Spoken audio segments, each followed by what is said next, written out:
शोर न करो, शांति से बैठ जाए। बोका चाय पिला रहे हो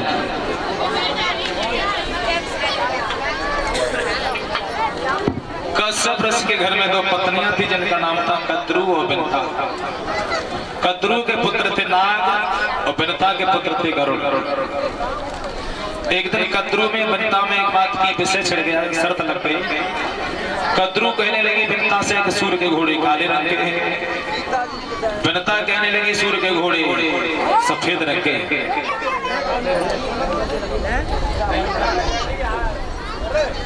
कद्रू कहने लगी सूर्य के घोड़े काले रंग के हैं। बिनता कहने लगी कि सूर्य के घोड़े सफेद रंग के हैं। शर्त ये लगी जो हार जाएगी वही उसी की दासी बन के रहेगी। जो हार जाएगी वही उसी की दासी बन के रहेगी। देखने से पहले कद्रू ने अपने पुत्र नागों से कह दिया, बेटे नागों तुम्हारी सौतेली मां में और हम में इस बात की शर्त लग गई है जो हार जाएगी वही दासी बन के रहेगी। नाग कहने लगे मां चिंता कीजिए, हारने नहीं देंगे तुम्हें। देखने से पहले कद्रू के पुत्र नाग जो थे, नाग सूर्य के घोड़ों को चारों ओर जाकर के लिपट गए। सूर्य के घोड़ों को चारों ओर जाकर के जब लिपट गए, देखा गया तो सूर्य के घोड़े काले रंग के दिखने लगे। उसी दिन से बिनता हार मान के कद्रू की दासी बन के रहने लगी। रहते रहते जब काफी समय हो गया तो एक दिन गरुड़ अपनी मां बिनता से कहने लगे, मां एक बात ये बताओ, तुम दोनों का बराबर कहा कहते, तुम कद्रू की दासी बन के क्यों रहती हो? बिनता ने कहा, बेटा गरुड़ हमारे साथ तुम्हारे सौतेले भाई जो हैं नागों ने छल किया है, धोखा किया है। नागों ने सारा हाल बता दिया। गरुड़ कहने लगे मां चिंता न कीजिए, तुम्हारे साथ नागों ने धोखा किया है, हम नागों को ही चिंता नहीं छोड़ेंगे, एक एक नाग को खा जाएंगे। तो गरुड़ों ने नागों को मारना शुरू कर दिया। सब नागों को गरुड़ खा गए। अंत में यही एक कालिया नाग बचा था। ये सबसे बड़ा जोरदार था, सबसे बड़ा ताकतवर था। कालिया नाग का मारने का जब नंबर आया तो काली नाग में गरुड़ों में काफी दिन तक घमासान संग्राम हुआ, लड़ाई होती रही। काली नाग की जब पार नहीं गई गरुड़ों के सामने तो काली नाग हार मान के रमणक द्वीप को छोड़ करके कालीदेह की ओर भाग खड़ा हुआ।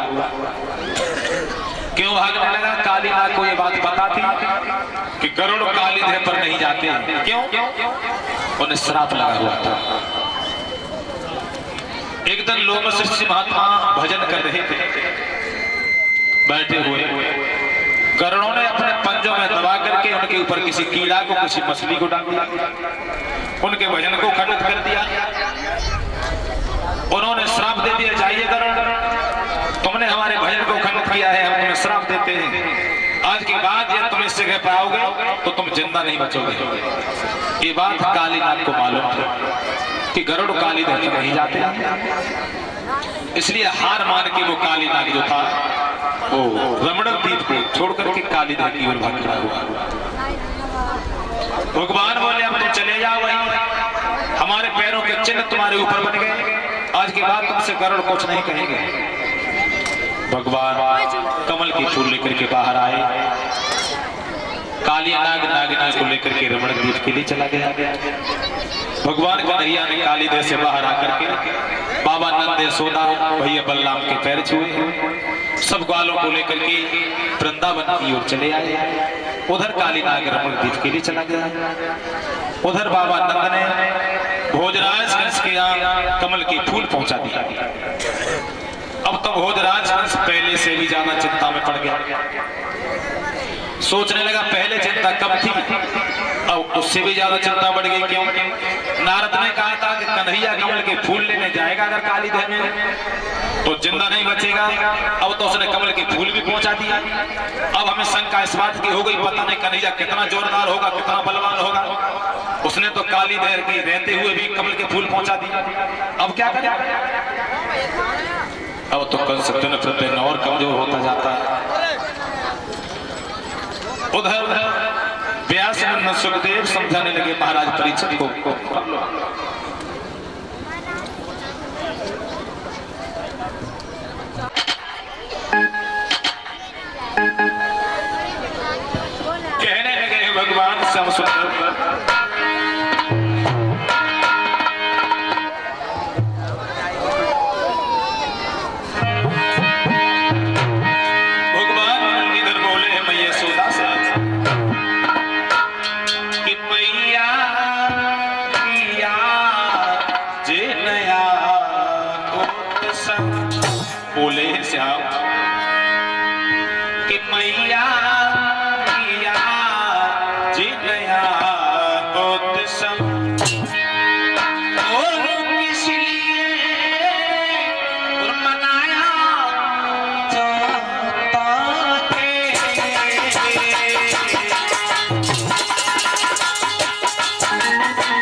स्वागत सत्कार को, किसके स्वागत सत्कार को सजाया जाता है।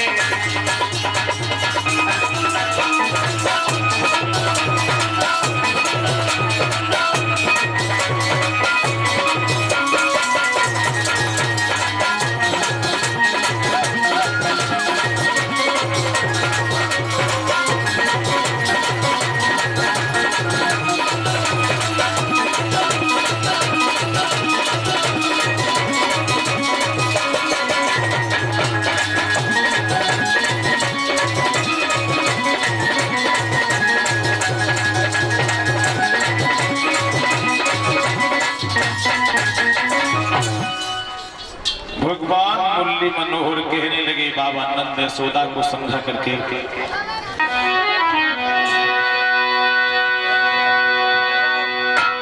ब्रज में भया आनंद मगन भई डोले ब्रज नारी रे मगन भई डोले ब्रज नारी, आनंद भवन के बीच वीर भई उठ की रहा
नंद कहने लगे बेटा श्याम, अरे हम लोग इंद्र का पूजन करने जा रहे हैं प्रत्येक वर्ष की भांति, 1 सैकड़ रुपए और 1 टीन डालने वाले, 1 सैकड़ रुपए 1 टीन डालना की कायम सिंह महाराजपुर के रहने वाले भगवान की कथा में दान दे रहे हैं। कामना करते हैं भगवान से हमेशा सद्बुद्धि मिलती रहे, इनके हाथ धर्म के क्षेत्र में आगे बढ़ते रहे, समाज में सम्मान होता रहे, हमारी आशा और आकांक्षा है।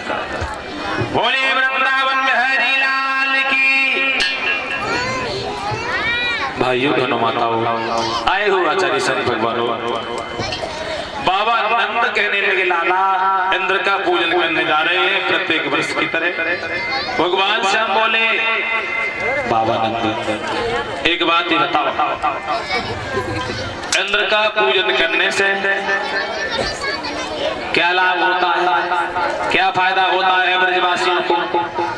बाबा नंद कहने लगे सुनो घनश्याम, इंद्र का पूजन करने से लाभ ये होता है हम सब लोग इंद्र का पूजन करते हैं, पूजा करने से इंद्र हम सब पे प्रसन्न होता है, खुश होता है, प्रसन्न होकर के मेघों को आज्ञा दे करके और पृथ्वी पर जल की वर्षा कराता है। वर्षा होती है, हरी भरी फसलें उत्पन्न होती है, खेतों में हरी भरी घास होती है, उसे हमारे गाय बछड़ा चरते हैं, गाय बछड़ा चरते हैं, दही दूध होता है, उसे हम सब लोग खाते हैं। भगवान कन्हैया से बाबा नंद कहने लगे सुना घनश्याम,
से बाबा नंद कहने लगे, बेटा श्याम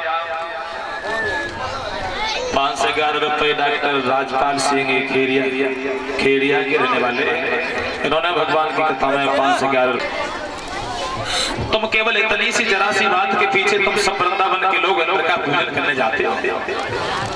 तुमको इतना ही उसका आसरा है कि पृथ्वी पर जल की वर्षा करा देता है। अब पूजा न करे इतना कर सकता है, वर्षा नहीं कराएगा, मत कराएगा। हम सब लोग भैया बलराम सब ग्वालों को लेकर के अपने भुजाओं में इतनी शक्ति इतनी ताकत रखते, यमुना से काट के पानी को खेतों तक ले आए, फसलें नष्ट नहीं होने दें। और कहने लगे भगवान मुरली मनोहर बाबा, इसका मतलब है तुम सब वृंदावन के लोगों को अभी अकल तत्व का ज्ञान नहीं है। तुम्हें ये नहीं पता हमें किन का पूजन करना चाहिए। अरे किन का पूजन करें हम सब लोग। और भगवान मुरली मनोहर बाबा नंद को समझा के बोले, बाबा सुनो मेरी बात,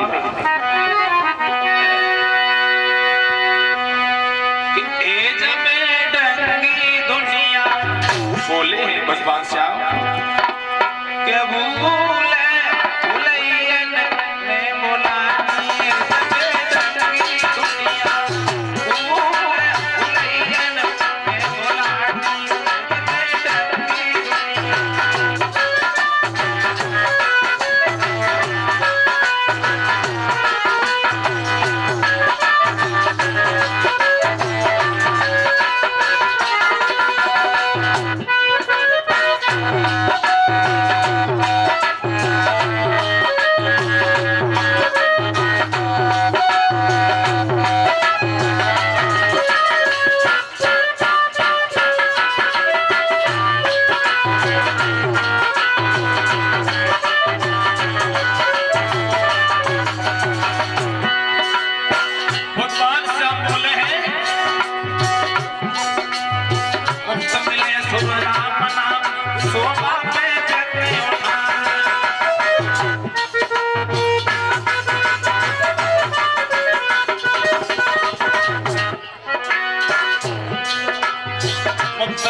छोड़ो पहले की बात, संदेह कापुर की बात।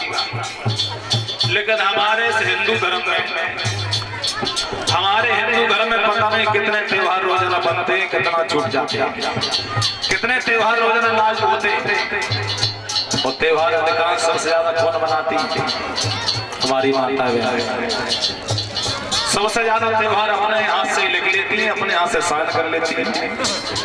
पता नहीं रोजाना लेकिन नहीं त्योहार एक तो को चली रहो। अब हाल फिलहाल में कौन सो ऐलान वो टिफन भर भर के चलो कहूँ देखो तो कहूँ बठिया पूज कहूँ को साल ये पता चीज जलेबी खवाएं, कहूँ छोटी बहन का होना भर भर के थोड़े बहुत से फिरती नहीं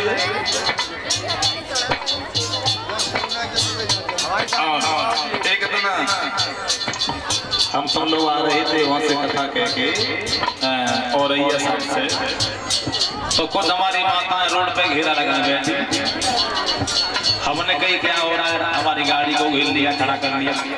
हमने कही क्या कर रहे हैं आप लोग? बोली तुम्हें नहीं पता तुम्हारी ये न चलो का? मैंने कहा क्या सड़क पूजो? मैंने सड़क कोई देवी है देवता है? सड़क पूज रही कोई देवता है, सड़क के देवी है। तो हमने अनुमान लगाया, विचार किया।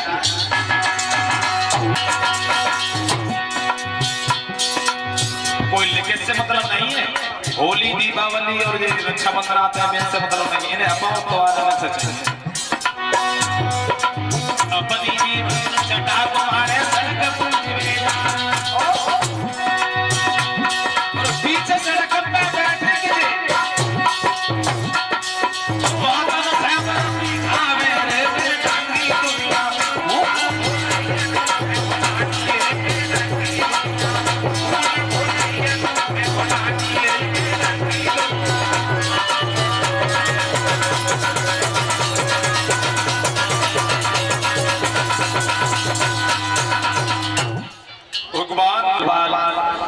मैया यशोदा बाबा नंद बलराम गोवर्धन का पूजन करने के लिए जाने के लिए तैयार है।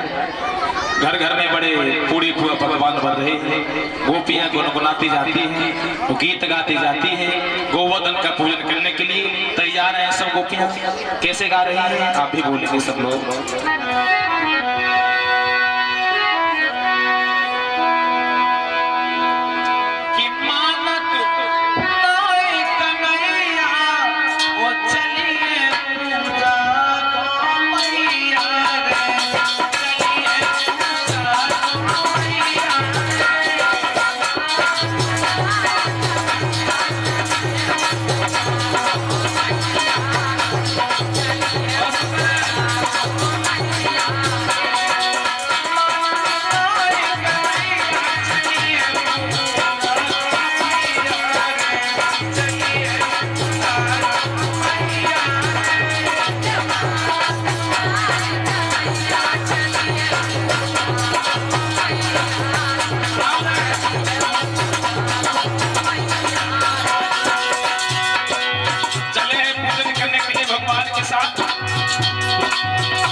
सब गोपियां घर घर में बड़ी प्रसन्न है, हर्षोल्लास के साथ में पकवान बना रही है।